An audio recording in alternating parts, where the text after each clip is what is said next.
The call came in while I was locking the front door of my bookstore. It was 8:43 on a Thursday night in Portland, Maine. Unknown number. I almost ignored it. Then the voicemail arrived before the phone even stopped vibrating.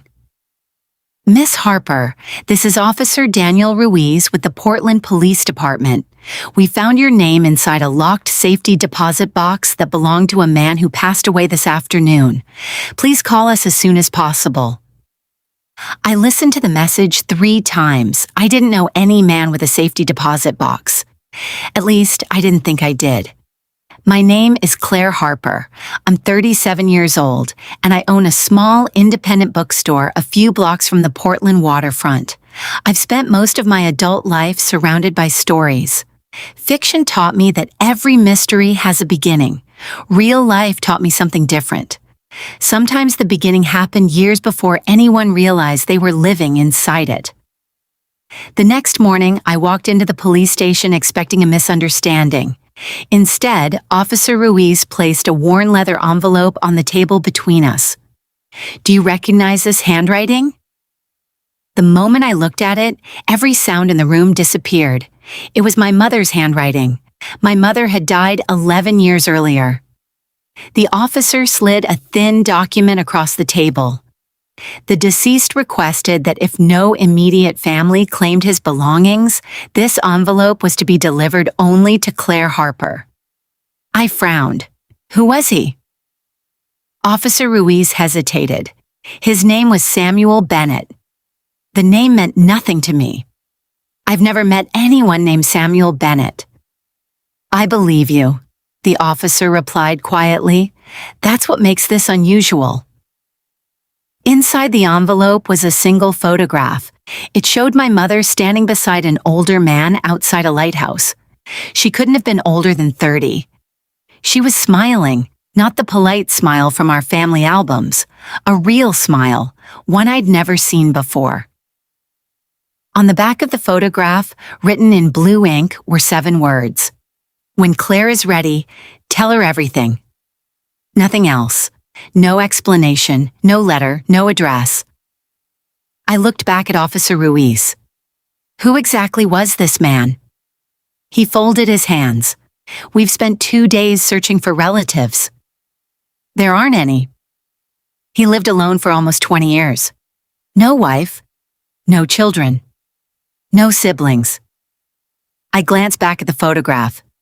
If he wasn't family, why was my mother's picture inside his private box? Officer Ruiz slowly opened another file. Because there was something else in the box. He carefully placed an old brass key beside the photograph. Attached to it was a faded motel key tag. Room 214, Harbor View Inn, Bar Harbor, Maine. Closed in 2009. Then he looked directly at me. Miss Harper. Mr. Bennett left written instructions. If you came here, I was supposed to tell you one sentence exactly as he wrote it. I felt my heartbeat quicken. What sentence? The officer took a slow breath. He wrote, "Don't ask why your mother lied. Ask who she was trying to protect." For 11 years, I believed I knew everything about my mother. In less than 5 minutes. A dead stranger had convinced me that wasn't true. And for the first time since her funeral, I wasn't thinking about the woman who raised me. I was wondering who she had been before I was born. I didn't drive home. Instead, I drove straight to the Portland Public Library.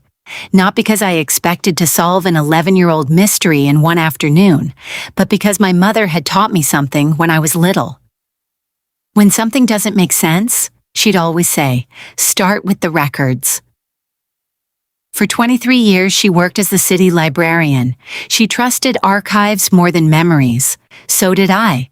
The librarian on duty recognized me immediately. Claire, she smiled. What brings you in this early? I'm looking for newspaper archives from around 1998 to 2002. She pointed me toward the digital records room. 3 hours passed before I found the first clue. A tiny article buried on page 7 of an old newspaper. Local fisherman rescues woman after coastal storm. The accompanying photograph was grainy. The fisherman was identified as Samuel Bennett. The rescued woman wasn't named, but I recognized the coat. Dark green, large silver buttons. My mother wore that exact coat in every winter photograph I owned from the late 90s. I enlarged the image. The woman's face was partially turned away, but I didn't need to see it. I already knew. I kept searching. Another article appeared nearly a year later, a community fundraiser for rebuilding damaged docks. Samuel Bennett attended, standing beside him. My mother again. This time there was no doubt. They knew each other, not casually, comfortably, close enough to stand shoulder to shoulder while smiling at the same camera. Yet she had never once spoken his name. Why? That question followed me all afternoon. Around 4 o'clock, I drove to the address listed in Samuel Bennett's file, a modest white cottage overlooking Casco Bay. The police had already released the property to the executor of his estate. An older woman was locking the front gate when I arrived.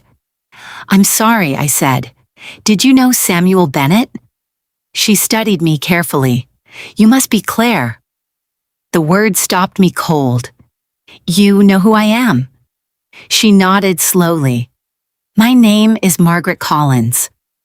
I lived next door for 26 years. Sam talked about you every birthday." A chill ran through me. "He never met me." "I know. He still talked about you." She opened her purse and removed a small envelope. "He told me if a woman named Claire Harper ever came here, I was supposed to give her this." The envelope had been sealed with old blue wax. Inside was a single motel receipt. Harbor View Inn, room 214, date October 18th, 1999. Folded behind the receipt was another handwritten note. "The guest register tells the truth." Nothing else. No explanation. Margaret watched my expression. "I asked Sam once why he kept those papers." "What did he say?" She smiled sadly. "He said some promises take a lifetime to keep." Before I could ask another question, a black SUV rolled slowly past the cottage. The driver looked directly at me, didn't wave, didn't smile, just kept driving. Margaret's face changed immediately. "Claire, you need to leave. Now." "Who was that?" She lowered her voice. "Someone who has been asking about Sam's papers since the day he died." My heartbeat quickened. "They've already been here twice. What do they want?" "I don't know." "But if they're watching you, they think you've already found something important." I looked down at the motel receipt still resting in my hand. For the first time, this no longer felt like an old family mystery. Someone alive, right now, was trying to make sure I never discovered what happened in room 214. I didn't go to the Harbor View Inn that night. Every instinct told me someone expected me to. Instead, I drove back to Portland and parked 2 blocks away from my bookstore. I turned off the headlights and sat there watching the empty street. 15 minutes later, the same black SUV rolled slowly past my shop. It wasn't a coincidence. Someone was following me. I waited until it disappeared before driving home by a different route. Sleep never came. At 6 the next morning, I called Officer Ruiz. "I need a favor." 20 minutes later, we met at a small coffee shop near the courthouse. I placed the motel receipt on the table. "I think someone else is looking for this." He studied it carefully. "The Harbor View Inn closed years ago." "I know. But someone wants whatever happened in room 214 to stay buried." Ruiz nodded slowly. "I asked around after you left yesterday." He slid a thin folder toward me. Samuel Bennett wasn't just a fisherman. Inside the folder was a newspaper clipping from 1999. "Local man honored for rescuing child during coastal storm. The child wasn't identified. The article said only that the family requested privacy." My eyes stopped on one sentence. The rescue occurred near Harbor View Inn. Ruiz leaned forward. There's something else. He handed me an evidence photograph, an old leather journal. It wasn't in the safety deposit box. It was found hidden beneath a loose floorboard in Samuel's bedroom after the house was searched. Why wasn't I told? Because we only found it yesterday. The journal was locked. Its brass lock matched the brass key found in the envelope, the same key I'd been carrying in my pocket since yesterday. Ruiz pushed the journal toward me. I think Samuel wanted you to open it. My fingers trembled as I inserted the key. The lock clicked immediately. The first page contained only one sentence.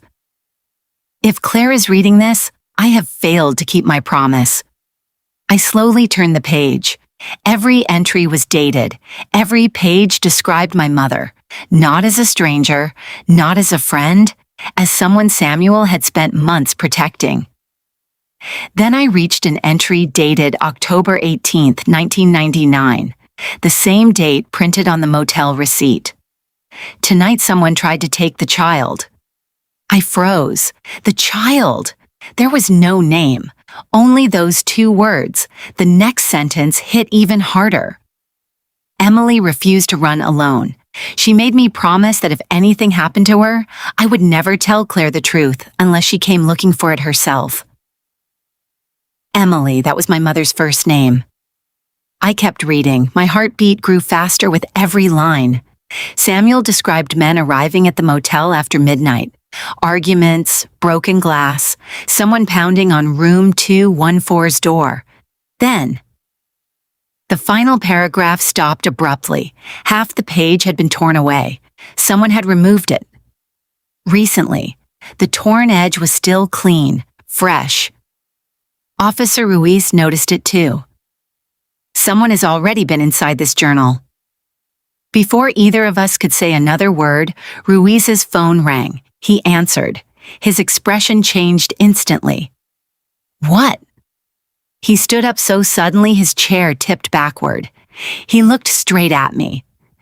Claire. Margaret Collins' house caught fire 30 minutes ago. She's alive. But whoever did it searched the entire place before the fire started. I felt my stomach tighten. They were looking for something. Ruiz nodded. I think they were looking for you. At that exact moment, my own phone vibrated. Unknown number, one new text message, no greeting, no signature, only one sentence. You open the journal, leave Maine today, or you'll disappear just like your mother almost did. I didn't leave Maine. If someone wanted me gone that badly, I was finally standing close enough to the truth to matter. Officer Ruiz immediately requested police protection for Margaret Collins, but by the time investigators searched the burned house, almost everything had been destroyed. Almost. Inside a metal cookie tin hidden beneath the kitchen sink, firefighters recovered one fireproof envelope. Margaret had written my name across the front. She must have hidden it moments before the fire started. Inside was a cassette tape, nothing else. No letter, no explanation, just a faded label. October 18th, 1999, room 214. Ruiz found an old cassette player in the evidence room. Neither of us spoke as the tape began to play. For several seconds, there was only static. Then my mother's voice. Young, terrified. If you're hearing this, Samuel, they found us. A man's voice answered. Take Claire through the back stairs. I'll keep them busy. My heart stopped. Claire, me. The tape continued. Heavy pounding echoed through the recording. Someone shouted from outside the motel room. Open the door. Another crash, glass breaking. My mother started crying. They're after the documents. Samuel answered calmly. Forget the documents. Save your daughter. The recording suddenly ended. Ruiz slowly stopped the tape. Neither of us moved. For 39 years, I believed my father had died from a heart attack when I was 6. That wasn't true. The investigation uncovered records buried in federal archives. My father hadn't died. He had entered witness protection after exposing a financial crime ring that had stolen millions through fake property transfers along the Maine coast. Samuel Bennett had been the family's closest friend. The motel wasn't a vacation. It was a safe house. The people chasing my parents weren't random criminals. They wanted one thing: the original financial records proving who controlled the fraud. My mother escaped with me. Samuel stayed behind. For the next 25 years, he quietly protected every remaining piece of evidence while making sure no one ever discovered where I lived. When the final suspects were arrested years later, he believed the danger had ended. He was wrong. One man had never been caught. The same man who followed me in the black SUV. Police tracked him using traffic cameras less than 48 hours after Margaret's house fire. His vehicle contained forged passports, cash, and copies of old land records connected to the same criminal network. He was arrested before he could leave the state. For the first time in more than 2 decades, the entire truth finally existed in one place. Weeks later, I stood alone beside Samuel Bennett's grave. There were no television cameras, no reporters, only fresh flowers and the sound of waves hitting the rocky shoreline. "I finally know who you were," I whispered. "You kept your promise." Without Samuel, my mother and I would never have survived. Without his silence, I never would have had the chance to live an ordinary life. The police returned the cassette tape to me after the investigation closed. It now sits beside a framed photograph of my mother on the bookshelf in my office, not as a reminder of fear, as a reminder that real courage is often invisible. Sometimes the greatest heroes never ask to be remembered. They simply make sure someone else gets the chance to keep living. Thank you for staying with me until the end of my story. If this reminded you that the truth can stay hidden for years but never forever, take care of yourself, take care of the people who protect you, and I'll see you in the next story.